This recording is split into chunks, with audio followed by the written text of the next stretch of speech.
Alhamdulillahilladzi hadana lihadza wa ma kunna linahtadiya laula an hadanallah. Asyhadu an la ilaha illallah wahdahu la syarika lah wa asyhadu anna sayyidana Muhammadan abduhu wa rasuluhu alladzi la nabiyya ba'dah.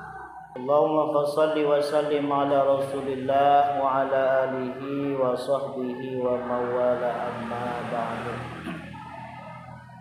Qala Allah Ta'ala fil Qur'anil Karim, a'udzu billahi minasy syaithanir rajim. Bismillahirrahmanirrahim. Wa idza adzana rabbukum la in syakartum la azidannakum wa la in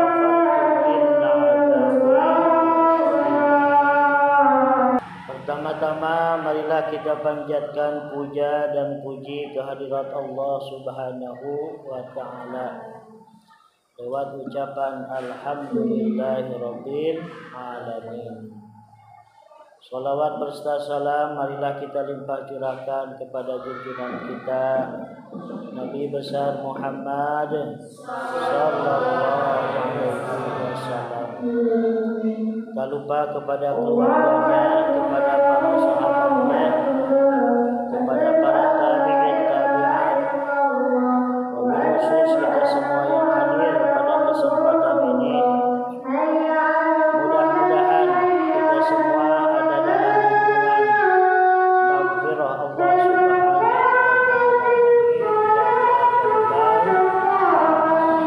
wa Ta'ala.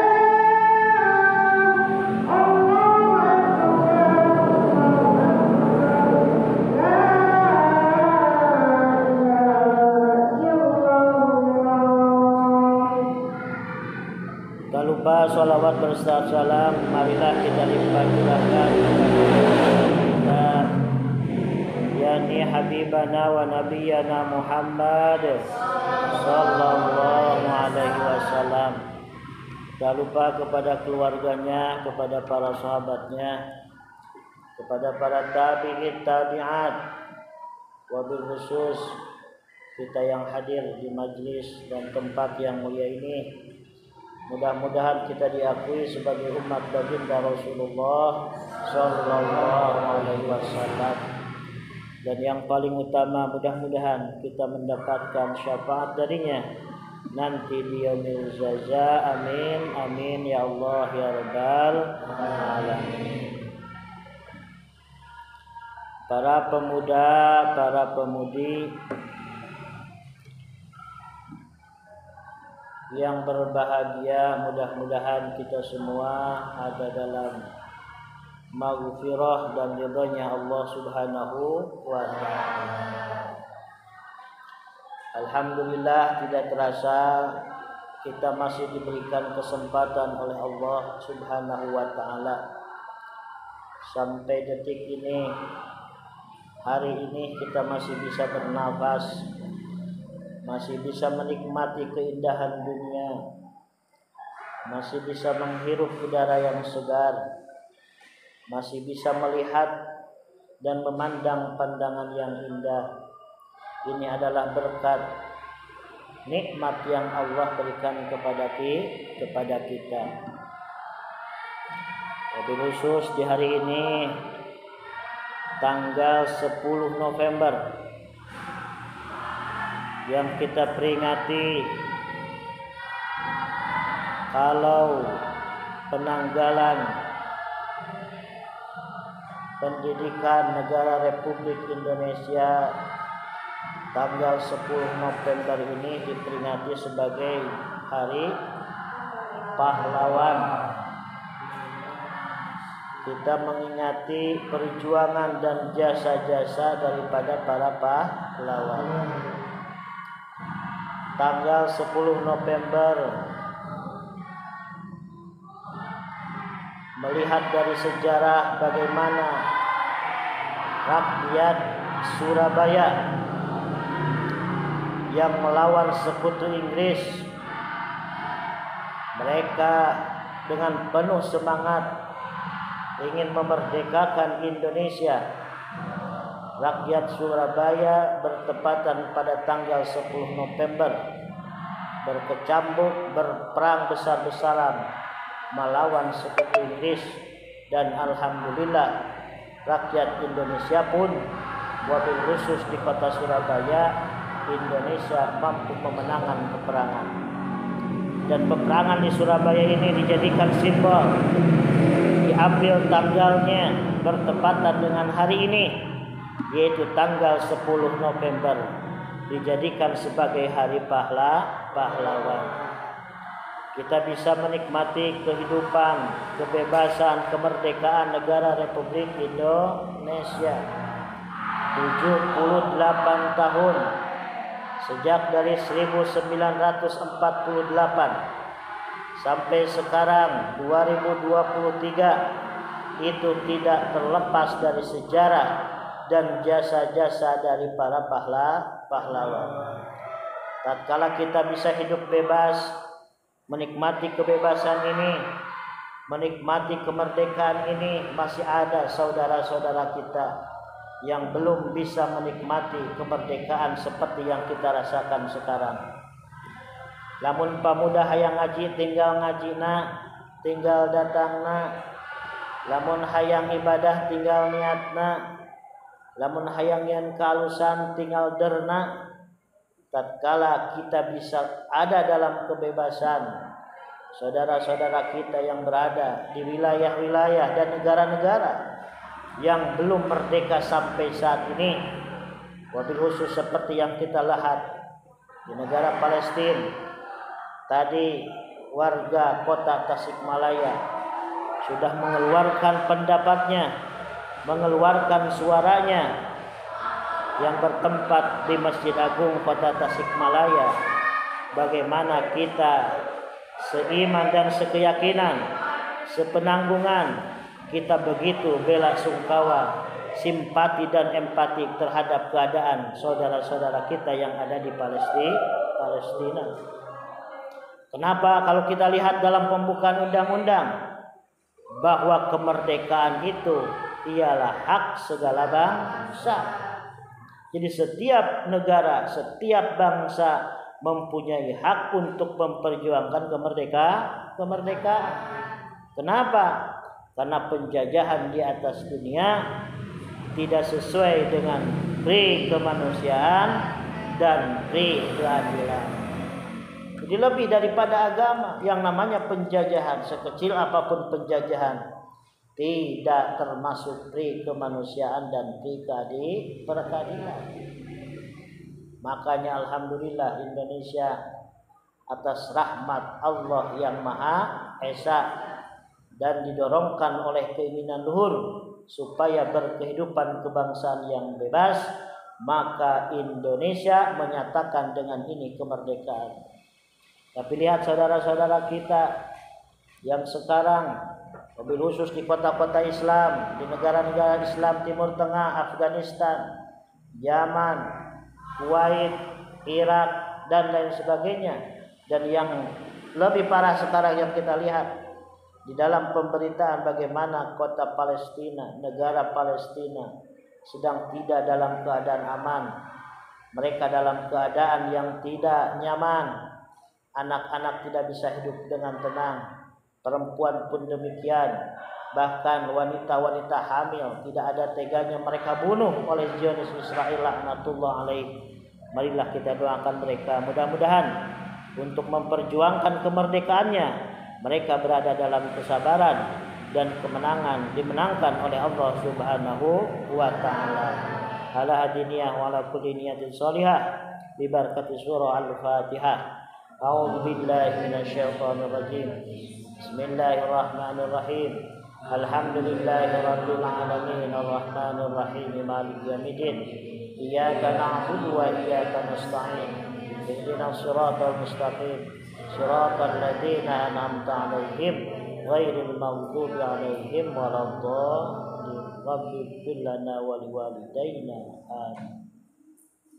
Jadi pas sekarang tanggal 10 kita peringati bagaimana jasa-jasa para pahlawan.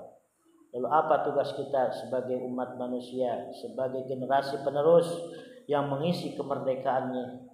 Tiada lain dan tidak bukan wa itta'adzana rabbukum la in syakartum la azidannakum wa la in kafartum inna adzabi lasyadid. Senantiasa seandainya kita bersyukur kepada Allah atas nikmat yang Allah berikan, nikmat sehat, nikmat ketenangan, nikmat kemerdekaan, syukuri oleh kita. La azidannakum, yakin Allah akan tambah lagi kemerdekaan, ketenangan ini, dan insyaallah negara Indonesia akan menjadi negara baldatun thayyibatun wa rabbun ghafur. Tapi kata Allah, wala in kafartum inna adzabi lasyadid. Tapi ingat, hai para pemuda, jika engkau tidak mengisi kemerdekaan ini dengan sebaik-baiknya, tidak diisi dengan hal-hal yang positif, tidak diisi dengan nilai-nilai ibadah kepada Allah, wala in kafartum inna adzabi lasyadid. Kata Allah, sesungguhnya azabku sangatlah pedih. Makanya pahlawan yang sudah memperjuangkan negara Indonesia di tanggal 10 November ini sebagai hari pahlawan, mereka sedang melihat bagaimana anak cucunya, generasinya, apakah mengisi kemerdekaan ini dengan baik atau tidak. Mereka melihat, adapun kalau kita tidak mengisinya, mereka menangis di alam barzah sana. Tapi tatkala kita mengisi kemerdekaan ini dengan hal yang baik, mereka semerbak, mereka tersenyum karena melihat generasinya, anak cucunya berada dalam keamanan, berada dalam ketenangan, khusyuk ibadah, berbuat kebaikan sesama. Amin ya Allah ya Rabbal alamin. Suatu ketika Nabi beres perang Uhud, walaupun dalam keadaan kalah, turun sebuah ayat, la tahsabanna alladziina qutilu fi sabilillahi amwat bal ahya'u walakin la tash'urun. Kata Nabi, jangan kau anggap orang yang mati di medan perang karena li'ilai kalimatillah, para syuhada, para pahlawan yang telah berjuang memperjuangkan kemerdekaan dengan ikhlas karena ingin kemerdekaan yang hakiki, jangan kau anggap mereka itu adalah meninggal. Bal ahya, balik bahwa mereka itu masih hidup sebenarnya. Mereka ditempatkan oleh Allah dalam satu tempat yang terindah, yang terhormat di sisi Allah Subhanahu wa taala. Walakin la tasurun, akan tetapi kamu saja yang tidak merasakan. Jadi sebenarnya pahlawan itu tidaklah meninggal, para syuhada itu tidaklah meninggal. Meninggal hanya jasad, meninggal hanya badan, tapi pada hakikatnya mereka sudah ditempatkan di sisi Allah yang terhormat, yang terbaik. Amin ya Allah ya Rabbal alamin. Oleh karena itu, mari kita isi kemerdekaan ini. Kata Nabi, hayya narji'u min jihadil asghar ila jihadil akbar. Nabi setelah berperang besar, perang Badar, apa yang katakan Nabi? Mari, para sahabat, kita pulang dari jihad yang kecil kepada jihad yang besar. Para sahabat kaget, ya Rasul, kenapa perang tadi? Perang yang begitu besar, banyak para syuhada, orang mukmin pun yang terbunuh. Kenapa kau anggap ini adalah jihad yang kecil? Mari kita jihad yang besar. Apa jihad itu yang besar ya Rasul? Ya, itu adalah jihad masih jihad kecil. Karena pada hakikatnya jihad yang besar itu adalah jihadun nafsi, jihad melawan kemauan jiwa, melawan hawa nafsu. Diri sendiri. Siapa yang mencelakakan? Siapa yang akan menjatuhkan diri kita? Diri kita sendiri. Siapa yang membahayakan kita? Yang membahayakan kita adalah kita diri sendiri. Kalau kita tidak menguasai diri kita, itu akan menjadi pertanda kita akan tidak bisa menjadi orang baik karena kita masih dikuasai oleh hawa nafsu. Makanya cek Nabi saberes perang anu kitu badagna, ieu masih jihad detik, urang kudu jihad anu badag. Ternyata jihad anu badag teh nyaeta ngalawan hawa nafsu urang, kahayang urang. Sabab nafsu secara naluriah dia ingin ketidakbaikan, dia ingin kejahatan, dia ingin sesuatu yang bisa instan kita rasakan. Makanya mari lawan hawa nafsu kita. Alhamdulillah pada pemuda-pemudi yang sekarang datang, itu adalah tanda-tanda kita sudah berhasil melawan hawa nafsu. cek hawa nafsu makin naon ngaji datang jauh-jauh ke pengajian capek-capek maning gogolehean ningali tiktokan ningali youtuban jeung sajabana ngeunah naon ngaji cenah. Itu adalah nafsu. Makanya nafsu yang harus kita lawan. Wabil khusus setan laknatullah. A'udzu billahi minasyaitonir rajim. Urang kudu bisa ngelawan setan. Sebab setan mah hiji zat anu hayang terus ngagoda urang supaya manehanana loba babaturanana. Makanya kata Imam Ghazali di dalam kitab Ihya Ulumuddin, bagaimana tata cara kita supaya kita bisa melawan setan. Yang pertama, kalau kita ingin melawan setan, melawan hawa nafsu kita, zikrullah, perbanyaklah zikir kepada Allah Subhanahu wa taala. Innal mu'mina yamdi kama yamdi ahadukum ba'irahu fi safarihi. Orang yang berzikir sama saja dia sedang mengkrempengkan setan, mengkuruskan setan, membingungkan setan. Kama yanti ahadukum, seperti engkau telah menguruskan ba'irahu, untanya, bisa parih di dalam perjalanan. Lamun urang jalan make onta, make kuda, lambat laun lamun eta unta jeung kuda teu diparaban pasti jadi leutik. Kitu deui setan. Cek Imam Ghazali lamun didikiran kurang, terus urang ingat ka Allah, zikir ka Allah. Saeutikna eta zikir anu kurang dipanjatkeun ka Allah bisa jadi ngalutikeun kana setan. Terus jadi tata carana nomor kahiji, lamun urang hayang jauh tina godaan setan, urang kudu zikrullah, loba zikir ka Gusti Allah Subhanahu wa taala. Nomor kedua, lamun urang hayang keluar tina gangguan setan, tina gangguan hawa nafsu, saur Imam Ghazali dina kitab Ihya Ulumuddin, kudu ngajauhan tempat-tempat anu maksiat, tempat-tempat anu goreng. Man hama haulal hima yusyaku ayyaqa fiha, sing sajelma anu berkeliling ngadeuketan terus tempat-tempat maksiat, tempat-tempat goreng, saeutikna lambat laun manehanana bakal asup ka jero jauhan. Kira-kira tempat anu teu mawa kaalusan ka urang jauhan. Lamun urang hayang terhindar tina godaan setan jeung hawa nafsu urang. Nomor katilu, sari Imam Ghazali, selektif dalam memilih teman. Sodiku kaman abka kalaman adaka. Ya, ari babaturan teh nyaeta nu nyieun anjeun cerik. Lain babaturan teh nu nyieun anjeun naon? Ketawa, seuri. Artinya banyak orang yang tadinya baik, banyak orang yang tadinya bagus, tapi salah memilih teman, terjerumus ke dalam. Urang lamun bisa mawa, urang geus alus, tapi karena berteman dengan orang yang tidak baik, justru kita terbawa menjadi orang yang tidak baik. Naudzubillahi min dzalik. Nomor kaopat, lamun urang hayang jauh tina godaan setan, sing yakinkeun dina hate, yeuh ari setan mah makhluk Allah pengecut, sabab sok hayang loba batur. Sabab setan geus dinas ku Allah jadi makhluk anu terkutuk, makhluk anu teu dimaafkan. Makanya setan boga MOU jeung Allah. Ya Allah, ya Rabbi, la agwaitani la aqadanna ala siratikal mustaqim. Ya Allah, baiklah aku engkau telah cap menjadi makhluk yang tersesat. Makanya dari detik ini aku ingin mencari anak Adam, Bani Adam, supaya menjadi pengikutku masuk ke dalam neraka-Nya Allah. Jadi setan nepikeun ka ayeuna neangan babaturan, neangan teman, neangan CS-CS-na supaya loba asup ke kana neraka. Jadi lamun urang ngalaksanakeun hayang setan, sama saja kita nanti akan menemani setan masuk ke dalam neraka-Nya Allah Subhanahu wa taala. Naudzubillahi min dzalik. Dan jalan terakhir, lamun urang hayang jauh tina godaan setan, jauh tina hawa nafsu, sing biasakeun saur Imam Ghazali beuteung teh dina kaayaan lapar, ulah loba ting seubeuh, sing daek puasa.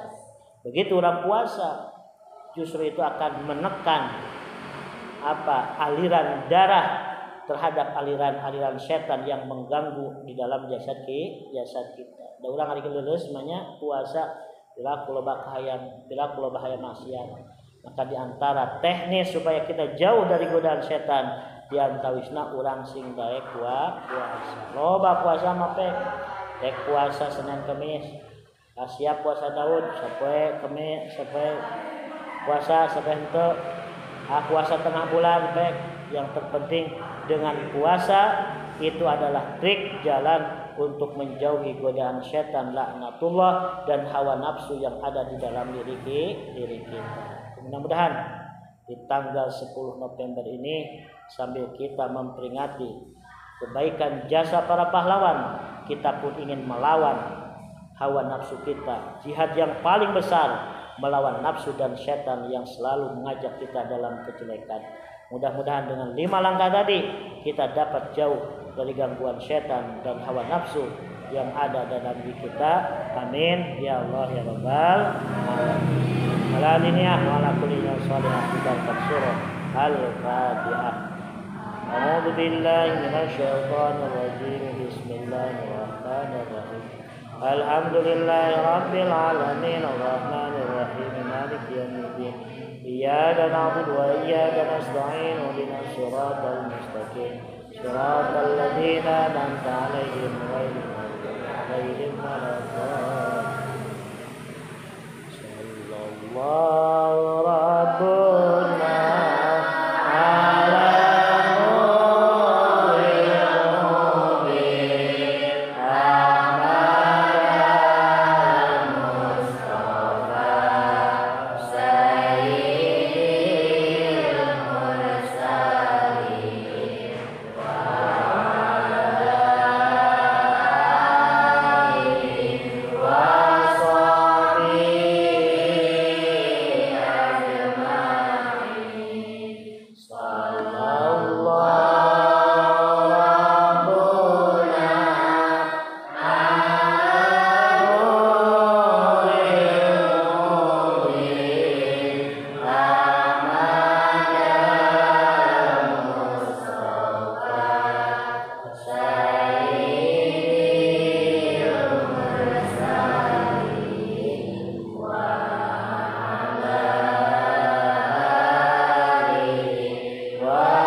Terima kasih atas perhatian.